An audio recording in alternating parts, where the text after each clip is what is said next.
जय Hind. Rain and Martin की book से हम लोग ग्रामर के एक एक चैप्टर को सीख रहे हैं। इसके प्रीवियस वीडियो में हम लोगों ने सेंटेंस पढ़ा था, सब्जेक्ट एंड प्रेडिकेट को देखा था और फिर हम लोगों ने सेंटेंस के काइंड्स को पढ़ा था। आज हम लोग पढ़ेंगे तीसरा चैप्टर जो कि है the phrase and the clause. क्या होते हैं फ्रेज और क्लॉज, इसको हम समझने की कोशिश करते हैं। रेन एंड मार्टिन ने क्या लिखा है इनके बारे में आपने भी पढ़ा होगा और उसमें इसमें अंतर को समझने की कोशिश करिएगा। हालांकि कोई डिफरेंसेस ज्यादा नहीं है, बस समझाने का तरीका अलग अलग होता है अलग अलग राइटर्स का। क्योंकि बहुत ही पॉपुलर बुक है रेन एंड मार्टिन और बहुत ही फेमस है स्टूडेंट्स के बीच में, तो मैंने सोचा कि इसकी पूरी ग्रामर सीरीज को यानी कि पूरा का पूरे चैप्टर्स को हम लोग पढ़ लें। काफी फायदा होगा। शुरू से अंत तक वीडियो को देखिए और समझने की कोशिश करिए। कहीं दिक्कत आती है तो जरूर अपने कमेंट बॉक्स में हम तक पहुंचाइए अपने मैसेज को, जिससे मैं उसको शॉर्ट आउट करने की कोशिश करूं। फ्रेज क्या होते हैं, क्लॉज क्या होते हैं, इसमें यहां पे देखेंगे कुछ सेंटेंसेस के थ्रू बताने की कोशिश की गई है। Examine the group of words in a corner, ये ग्रुप ऑफ वर्ड्स है इन अ कॉर्नर, इसको एग्जामिन करने के लिए कह रहा है। It makes sense but not complete sense, यानी कि ये ग्रुप ऑफ वर्ड्स तो है, एक सेंस भी है इन अ कॉर्नर, लेकिन पूरा का पूरा सेंस नहीं है, right. Such a group of words which make sense but not complete sense is a called a phrase. ऐसे ग्रुप ऑफ वर्ड्स को हम क्या कह सकते हैं, फ्रेज कह सकते हैं। यानी कि कोई भी अगर एक वर्ड है, जैसे कॉर्नर अगर सिर्फ रहता तो एक वर्ड होता, ठीक है ना। अब उसके साथ इन भी मिल गया और ए भी मिल गया, तो अब ये एक से अधिक वर्ड हो गए, राइट। अब इसको क्या कहेंगे, इस ग्रुप ऑफ वर्ड्स को आप बोलेंगे फ्रेज। क्यों बोलेंगे फ्रेज, क्यों बोलेंगे, क्लॉज क्यों नहीं बोलेंगे। क्लॉज में फाइनाइट वर्ब्स होते हैं, इसमें फाइनाइट वर्ब्स नहीं होते, राइट। फाइनाइट वर्ब्स जहां पे आएंगे सब्जेक्ट भी आएगा। तो खैर ये ग्रुप ऑफ वर्ड्स हैं, इनको आप फ्रेज बोलेंगे। एक सेंस देता है लेकिन कंप्लीट सेंस नहीं देता। कंप्लीट सेंस कब देगा, जब ये सेंटेंस में यूज होगा, ठीक है। In the following sentences the group of words in italicised are phrase. हालांकि इसमें इटैलिसाइज्ड आप देख नहीं पाएंगे, इसलिए मैंने अंडरलाइन कर दिया है। जैसे यहां पे लिखा हुआ है in the east. In the east एक सेंस तो है लेकिन कंप्लीट सेंस नहीं है। जब ये सेंटेंस में पूरा यूज होगा, the sun rises in the east, अब ये कंप्लीट सेंस देगा। उसी तरीके से ऑन अ वॉल सेंटेंस में यूज करिए, Humpty Dumpty sat on a wall, right. तो ऑन अ वॉल एक फ्रेज हो गया। There came a giant to my door, एक फ्रेज हो गया। It was a sunset of great beauty, यहां पर भी देखिए अंडरलाइन मैंने किया है। ग्रुप ऑफ वर्ड्स तो हैं, ये ग्रुप ऑफ वर्ड्स हैं, इसका अकेला कोई सेंस नहीं है, लेकिन जैसे ही सेंटेंस में हमने यूज किया it was a sunset of great beauty, अब ये कंप्लीट सेंस दे रहा है, right. The tops of the mountains were covered with snow, no complete sense, incomplete सा सेंस है।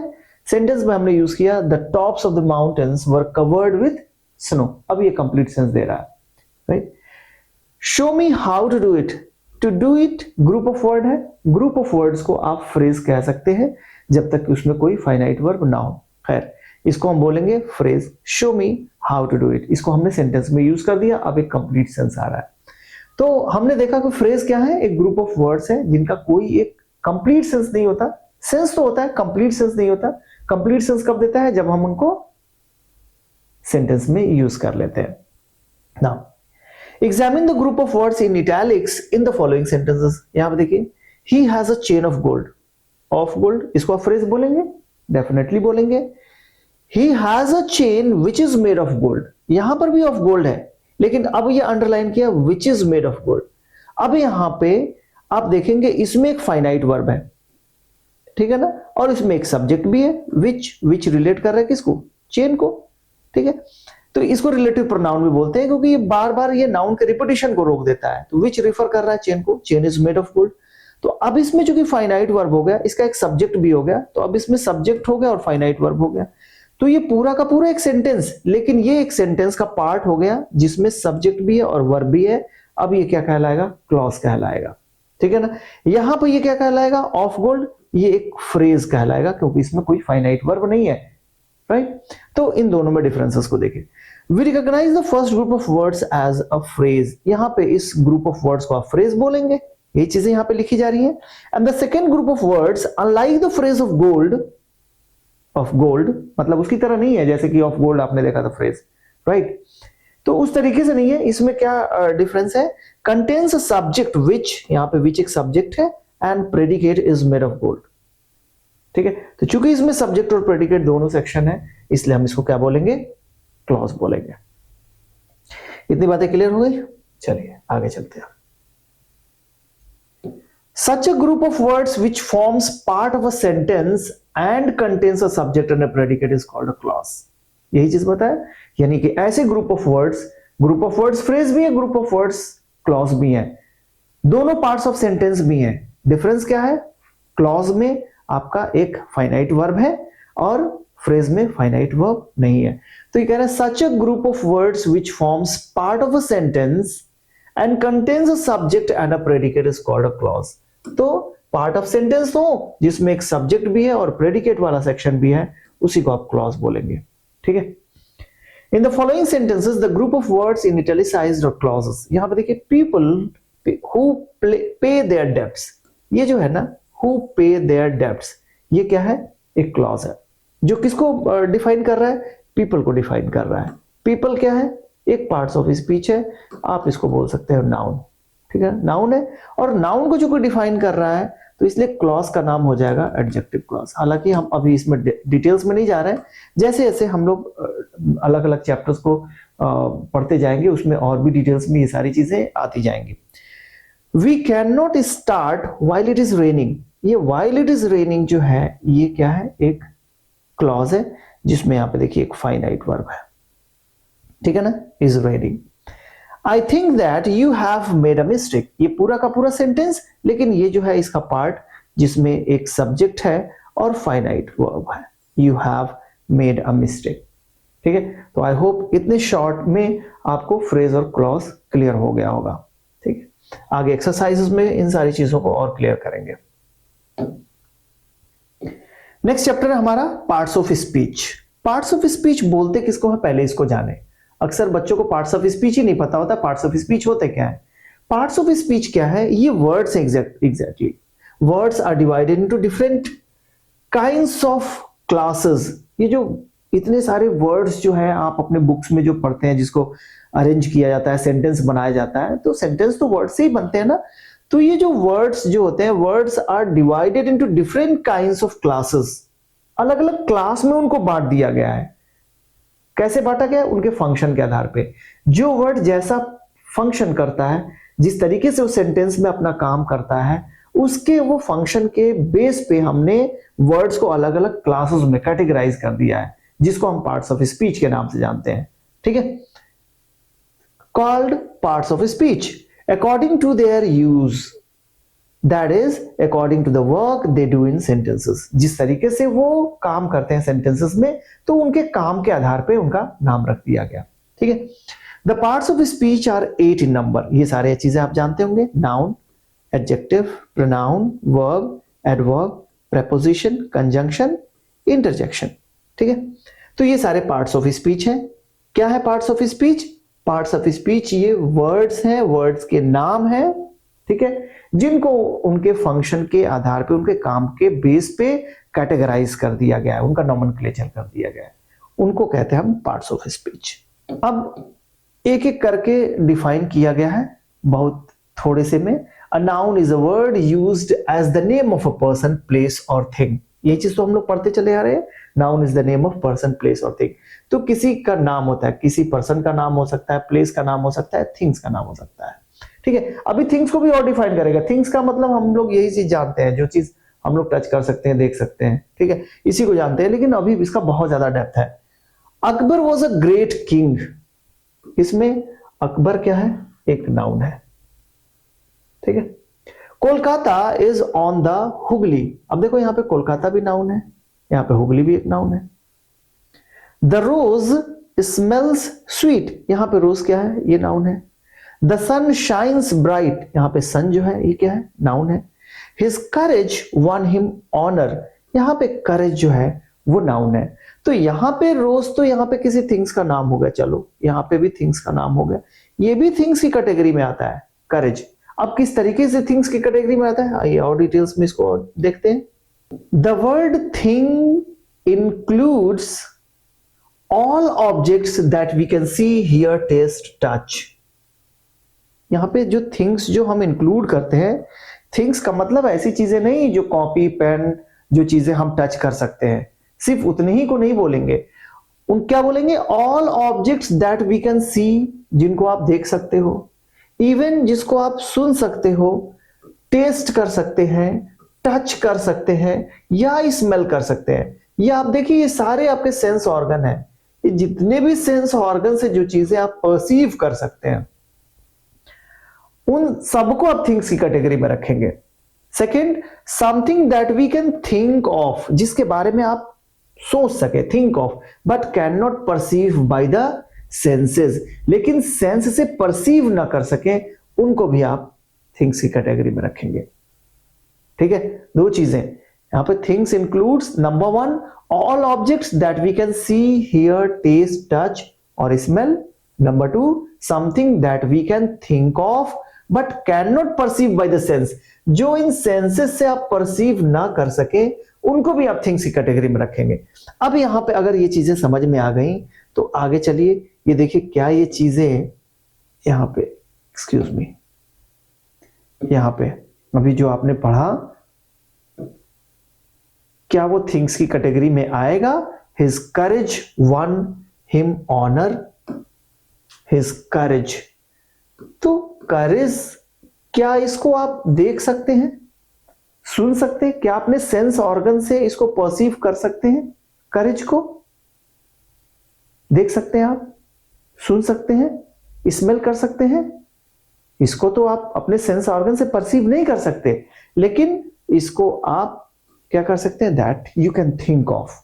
ठीक है ना, उसके करेज के बारे में, राइट. तो ये भी एक नाउन है, ये थिंग्स की कैटेगरी में आता है. तो थिंग्स डजंट मीन कि जो चीजें आप टच कर सकते हो, यानी कि जो चीजें आप टच नहीं भी कर सकते, ना देख सकते हो, ना सुन सकते हो, बल्कि आप उनको थिंक ऑफ, उनके बारे में आप थोड़ा सा सोच सकते हैं उनके बारे में, राइट. तो भी वो नाउन की कैटेगरी में आएगा. ठीक है, उनको भी आप नाउन की कैटेगरी में रखेंगे. खैर, आई होप ये चीजें समझ में आ गई होंगी. थिंग्स का डिस्क्रिप्शन क्या है. नेक्स्ट है, an adjective is a word used to add something to the meaning of a noun. Adjective क्या होता है? क्या होता है? Used to add something to the meaning of a noun. या आप ये जानते होंगे, जो नाउन के बारे में और ज्यादा, नाउन को डिस्क्राइब कर सकता है. नाउन को जो डिस्क्राइब करता है वो क्या है? एडजेक्टिव है. कैसे डिस्क्राइब करता है? वो उसकी मीनिंग को और ज्यादा, यहां पे जैसे ये बॉय है, but what kind of boy is? Brave boy. He is a brave boy. There are 20 boys in this class. Boys कितने? 20. तो ये एडजेक्टिव की कैटेगरी में आएगा ये ना. फिर यहां पे प्रोनाउन देख रहे हैं. प्रोनाउन क्या होता है? A pronoun is a word used instead of a noun. जो नाउन की जगह पे यूज किए जाते हैं उनको प्रोनाउन हम बोलते हैं. जैसे John is absent because he is ill. अब ही जो है ना, वो किसके लिए आ रहा है? जॉन के लिए आ रहा है. हमने जॉन को दोबारा यहां पे रिपीट नहीं किया, बल्कि जॉन की जगह पे हमने एक प्रोनाउन यूज कर दिया. ठीक है, तो वर्ड जो नाउन की जगह पे यूज हो जाते हैं वो प्रोनाउन है. जैसे आपने पढ़ा होगा, I, we, you, he, she, it, they, ये सब सारे क्या है? नाउन की जगह पे यूज होने वाले वर्ड है. The book are where you left them. अब यहां पे एग्जैक्टली द बुक्स होना चाहिए. The books are where you left them. ये देम किसके लिए आ रहा है? बुक्स के लिए. ठीक है, आई होप ये चीजें क्लियर हो रही होंगी आपको कि नाउन क्या है, एडजेक्टिव क्या है, वर्ब प्रोनाउन क्या है, ये सब सारी चीजें क्लियर हुई. वर्ब क्या होता है? A verb is a word used to express an action और स्टेट. यानी वर्ब ऐसे वर्ड होते हैं जो किसी एक्शन को एक्सप्रेस करते हैं या उसके स्टेट को दिखाते हैं. तो अगर कोई वर्ड ऐसा है जो किसी एक्शन को दिखाता है, काम को दिखाता है, तो एक्शन को दिखाए या उनके स्टेट को दिखाए, ये दोनों क्या है? ये वर्ब की कैटेगरी में आते हैं. जैसे आप देखिए, the girl wrote a letter to her cousin. तो यहां पे रोट जो है ना, ये एक्शन वर्ड है. ठीक है, लेकिन यहां पे Kolkata is a big city. Kolkata is a big city, यहां पे इज कोई एक्शन वर्ड नहीं है, ये स्टेट को बताने वाला वर्ब है. Iron and copper are useful metals. तो आर यहां पे कोई एक्शन नहीं कर रहा है, ये वर्ब तो है लेकिन स्टेट को बताने वाला वर्ब है. ठीक है। एडवर्ब देखिए, an adverb is a word used to add something to the meaning of a verb. जिस तरीके से वो नाउन को मॉडिफाई कर रहा था एडजेक्टिव, उसी तरह से एडवर्ब जो होता है ना, वर्ब के बारे में, यानी वर्ब को मॉडिफाई करता है, एडजेक्टिव को मॉडिफाई करता है, और अनदर एडवर्ब या एडवर्ब को भी मॉडिफाई कर देता है, ठीक है ना। जैसे ही वॉक्ड द सम क्विकली। अब यहां पे देखिए किस वर्ड को, ही के बारे में कह रहा है, ही के बारे में या वॉक्ड के बारे में। Walked, he walked how quickly, he walked what the some, he walked the some quickly. तो यहां पे वर्ब को मॉडिफाई कर रहा है, इसलिए ये एडवर्ब है। फिर यहां पे देखिए, this flower is very beautiful, this flower is beautiful, ये तो एडजेक्टिव है कि दिस फ्लावर इज वेरी, नहीं, this flower is beautiful. But यहां पे ब्यूटीफुल को भी क्या कर रहा है, मॉडिफाई कर रहा है, वेरी ब्यूटीफुल। तो यहां पे वेरी क्या हो गया, एडवर्ब हो गया। क्लियर।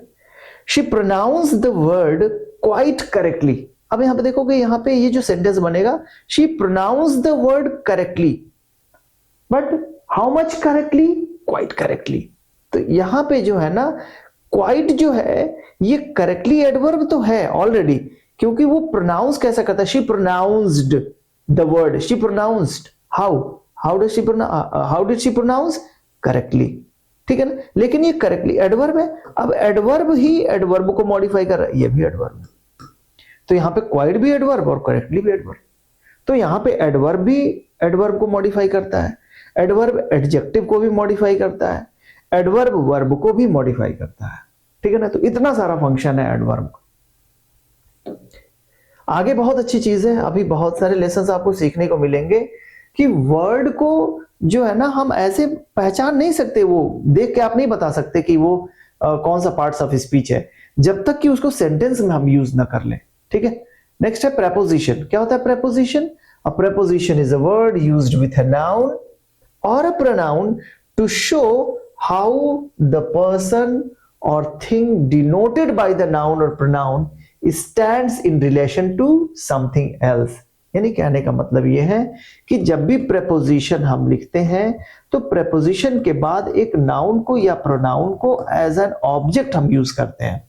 तो अब ये नाउन और प्रोनाउन जो आ रहा है ना, तो अब ये प्रेपोजिशन क्या करेगा, रिलेशनशिप दिखाएगा इसका दूसरे किसी वर्ड के साथ। वो वर्ड कौन सा है, उसके साथ रिलेशनशिप को दिखाएगा। तो रिलेशनशिप को दिखाने के लिए जिस तरीके का रिलेशनशिप होता है, वैसे ही हम यहाँ पे प्रेपोजिशन को यूज करते हैं, ठीक है। जैसे लिखा है, there is a cow in the garden. देखो इन के बाद से यहाँ पे गार्डन आया। अब ये गार्डन जो है ना, गार्डन का किसके साथ रिलेशन दिखा रहा है, cow in the garden, definitely cow in the garden, cow का गार्डन के साथ रिलेशनशिप दिखाया जा रहा है कि उसका प्लेस क्या एग्जैक्टली, पोजीशन कहां पे है। तो ये जो है ना, इन द गार्डन, ठीक है ना। तो काउ और गार्डन के बीच में रिलेशनशिप को दिखाने के लिए हमने प्रेपोजिशन का यूज कर दिया इन। हमने दिखाया कि वो काउ की जो पोजीशन है वो गार्डन में है, ठीक है। Next, the girl is fond of music, a fair little girl sat under a tree. तो ये प्रेपोजिशन का काम होता है कि प्रेपोजिशन अब कभी भी अकेला आता नहीं है, अपने बाद में अपने नाउन या प्रोनाउन के साथ आता है, और वो नाउन और प्रोनाउन का हम रिलेशन देखते हैं किसी दूसरे वर्ड के साथ, उस सेंटेंस में आए हुए वर्ड के साथ रिलेशनशिप को दिखाने के लिए उस प्रेपोजिशन को यूज किया जाता है, ठीक है। चलिए खैर, कंजंक्शन को देखिए। कंजंक्शन क्या होता है? A conjunction is a word used to join words और सेंटेंसेस। ये वर्ड को ज्वाइन करने का काम करता है और ये सेंटेंसेस को ज्वाइन करने का काम करता है। कैसे करते हैं देखिए, लिखा हुआ है यहां पे, रमा एंड हरी, यहां पे एंड, हरी आर कजिन्स। ये कौन है? Rama and Hari are cousins. ये दोनों क्या है? कजिन्स हैं, ठीक है। तो यहां पे एंड क्या कर रहा है? वर्ड को जोड़ रहा है। 2 and 2 मेक 4। एंड देखो अगेन यहां पे दो वर्ड्स को जोड़ रहा है, 2 and 2। I ran fast but miss the train. यहां पे दो सेंटेंसेस को जोड़ रहे हैं, I ran fast, I miss the train. दौड़ा तो तेज था लेकिन ट्रेन मिस कर गया, तो अब उसके लिए कौन सा कंजंक्शन यूज करें? बट। तो आगे जब हम लोग कंजंक्शन को और जब डिटेल्स में देखेंगे तो उसमें देखेंगे कुमुलेटिव कंजंक्शन, उसमें देखेंगे हम लोग इलेटिव कंजंक्शन, एडवर्सेटिव कंजंक्शन, ठीक है। तो ये बहुत सारे कंजंक्शंस के टाइप्स होते हैं, उसमें सारी चीजों को हम लोग और भी देखने की कोशिश करेंगे। इंटरजेक्शन क्या होता है? An interjection is a word which express some sudden feeling, जैसे ये सडन फीलिंग्स को दिखाते हैं। अब वो सडन फीलिंग कौन सी है? हुर्रा, ये अचानक होता है। ये हुर्रा कब होता है? जब आप सेलिब्रेट करते हैं अपने सफल होने का, ठीक है ना। We have won the game, तो इसको एक्सप्रेस करने के लिए आपने इंटरजेक्शन का यूज किया, hurrah. Alas she is dead, तो आपने सडन फीलिंग्स को दिखाया, यानी कि किसी के डिमाइस की खबर मिली और आपने अपने एक्सप्रेशन को दिखाया अलास से, ठीक है। Same as some modern grammarians include determiners among the parts of speech. अभी हम लोगों ने डिटर्मिनर्स नहीं देखा था उसमें, तो कुछ ग्रामेरियन ऐसे हैं जो डिटर्मिनर्स को पार्ट्स ऑफ स्पीच का एक पार्ट मानते हैं। Determiners are words like a and the, this, that, these, those, every, each, some, any, my, his, one, two, etc.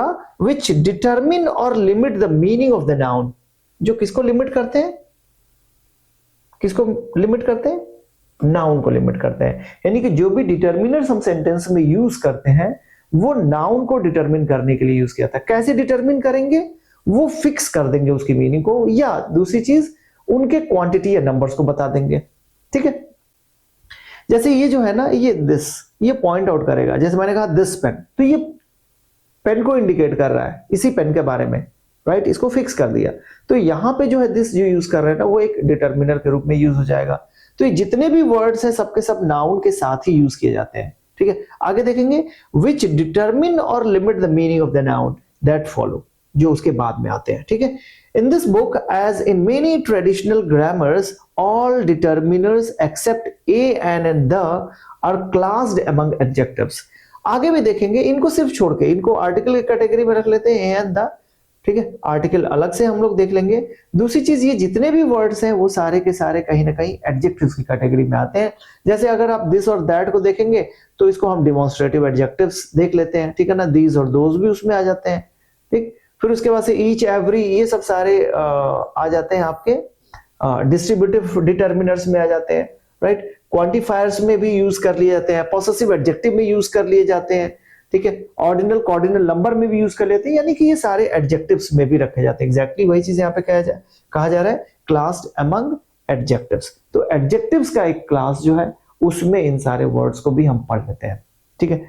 तो कंफ्यूजन कुछ ऐसा है नहीं, लेकिन जब भी हम पढ़ेंगे, अब आगे जब देखेंगे तो एक वर्ड को एक तरीके से हम यूज नहीं करते। अभी देखिए यहां पे बताई जा रही है आगे, as words are divided into different classes. जैसे शुरू में हम लोगों ने देखा कि वर्ड्स को अलग अलग क्लासेस में उनके फंक्शन के बेस पे डिवाइड कर दिया गया है, तो वही कह रहे हैं यहाँ पे, as words are divided into different classes according to the work they do in the sentences. यानी जिस तरीके से वो सेंटेंस में काम करते हैं, जिस तरीके से वो फंक्शन करते हैं, तो उस फंक्शन के बेस पे हमने अलग अलग कैटेगराइज कर दिया, नॉमेनक्लेचर कर दिया। उसी तरह से कह रहे हैं, it is clear that we can not say to which part of speech a word belongs unless we see it used in a sentence, जब तक हम उन्हें सेंटेंस में यूज नहीं कर देते। जैसे यहां पे देखिए, दे अराइव्ड सून आफ्टर, दे अराइव्ड सून, और यहां पे हम आफ्टर यूज करें, आफ्टर जो कि यहां पे क्या है, एडवर्ब है। दे अराइव्ड सून आफ्टर, ठीक है। दे अराइव्ड आफ्टर अस, अब यहां पे जो है ना ये प्रेपोजिशन हो गया। उसके बाद से देखिए एक प्रोनाउन आया हुआ है, मैंने बताया था प्रेपोजिशन बिना नाउन और प्रोनाउन के आता ही नहीं है। लेकिन यहां पे देखिए फिर, they arrived after we had left, तो यहां पे दे अराइव्ड एक क्लॉज हो गया एंड वी हैड लेफ्ट एक क्लॉज हो गया। यहां पर भी सब्जेक्ट, यहां पर भी एक फाइनाइट वर्ब, यहां पर भी एक सब्जेक्ट, यहां पर भी एक फाइनाइट वर्ब। तो ये जो हो गया ये कंजंक्शन की तरह यूज हो गया। आफ्टर एक ही वर्ड है, लेकिन कहीं पे प्रेपोजिशन की तरह, कहीं एडवर्ब की तरह और कहीं पे कंजंक्शन की तरह यूज हो रहा है, राइट। तो ये थे आज के हमारे लेसन्स। ये सब सारी चीजों को हमने समझने की कोशिश करी। हमने पार्ट्स ऑफ स्पीच को देख लिया और फिर उसके बाद से हमने फ्रेज एंड क्लॉजेस को देख लिया अब हम यहाँ पे कुछ एक्सरसाइज को करेंगे. From the above examples we see that the same words can be used as different parts of speech. अब यहाँ पे एक्सरसाइज करना है. Name the part of speech of each italicized word in the following sentences, giving in each case your reason for the classification. ठीक है, यहां पे reason for the classification भी आपको देना है. ठीक है, चलिए देखते हैं. Still waters run deep. Still waters run deep. यहां पे जो still है और यहां पे जो still है, दोनों के parts of speech. Still waters, यहां पे वाटर को मॉडिफाई कर रहा है, ये एडजेक्टिव हो जाएगा. He still lives in that house. He lives in that house but still lives in that house. तो यहां पे लिव्स जो वर्ब है, वर्ब को मॉडिफाई कर रहा है, यहां पे एडवर्ब हो जाएगा. तो एक जगह हो गया आपका एडवर्ब, एक जगह हो गया आपका एडजेक्टिव. ठीक है ना, depending on the usage in the sentence. ठीक है. After the storm comes the calm. ठीक है, after the storm comes the calm. The after effects of the drug are bad. ठीक है, यहां पे after, यहां पे after.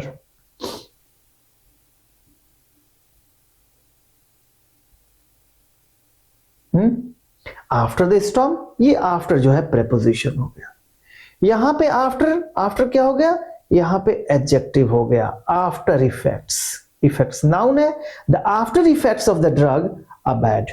यानी ड्रग का जो इफेक्ट होता है ना, the after effect of the drug, वो क्या होता है, बैड होता है. ठीक है, यहां पे after the storm comes the काम. यहां पे ये सब्जेक्ट, ध्यान रखिए, सब्जेक्ट और प्रेडिकेट में हम लोगों ने पढ़ा था, सब्जेक्ट कभी कभी बाद में भी आता है. ये सब्जेक्ट है और ये पूरा का पूरा प्रेडिकेट का पार्ट है. यानी अगर इसको सेंटेंस में लिखें, ऐसे लिख सकते हैं, द काम कम्स आफ्टर द स्टॉर्म. तो अगर ऐसे लिखेंगे तो आपको बिल्कुल समझ में आ जाएगा कि ये प्रेपोजिशन है और प्रेपोजिशन के बाद से ये उनका ऑब्जेक्ट है. राइट, यहां पे आफ्टर क्या है, आफ्टर एडजेक्टिव है. ठीक, यहां पे देखो, the up train is late. It waits about a pound. The up train is late and it waits about a pound. ठीक, it waits about a pound. यहां पे क्या है, about preposition है. The up train is late. अब क्या है, train तो नाउन है यहां पे, ये अप ट्रेन क्या हो गया, एडजेक्टिव हो गया. ठीक है, नाउन को मॉडिफाई कर रहा है तो ये एडजेक्टिव, और यहीं पे अबाउट क्या हो गया, प्रेपोजिशन. तो ऐसा नहीं है कि अप जो है हमेशा क्या होगा, एक प्रेपोजिशन होगा. ठीक है ना, एडजेक्टिव भी हो सकता है, एडवर्ब की तरह भी हम यूज कर सकते हैं. तो वर्ड को सेंटेंस में कैसे यूज करेंगे, यानी उनके यूसेस के हिसाब से, उनके फंक्शन के हिसाब से उनका पार्ट्स ऑफ स्पीच तय किया जाएगा. सो आई होप ये चीजें आपको समझ में आई होंगी. हम लोगों ने शुरू में देखा फ्रेज एंड क्लॉजेस, उसमें डिफरेंस को हम लोगों ने समझने की कोशिश किया. फिर उसके बाद से हम लोगों ने पार्ट्स ऑफ स्पीच देखा. एक एक पार्ट्स ऑफ स्पीच को एक ब्रीफ डिस्क्रिप्शन के साथ हम लोगों ने समझने की कोशिश की. फिर लास्ट में हम लोगों ने देखा कि कैसे एक वर्ड कई पार्ट्स ऑफ स्पीच, यानी कि कई तरीके से यूज होते हैं सेंटेंस में अपने फंक्शन के बेस पे. राइट, तो इनको रिवीजन करिए और एंजॉय करिए लेसन्स को. और अगर समझ में आती हैं चीजें तो दोस्तों में जरूर शेयर करिए. थैंक यू, मिलते हैं नेक्स्ट वीडियो में.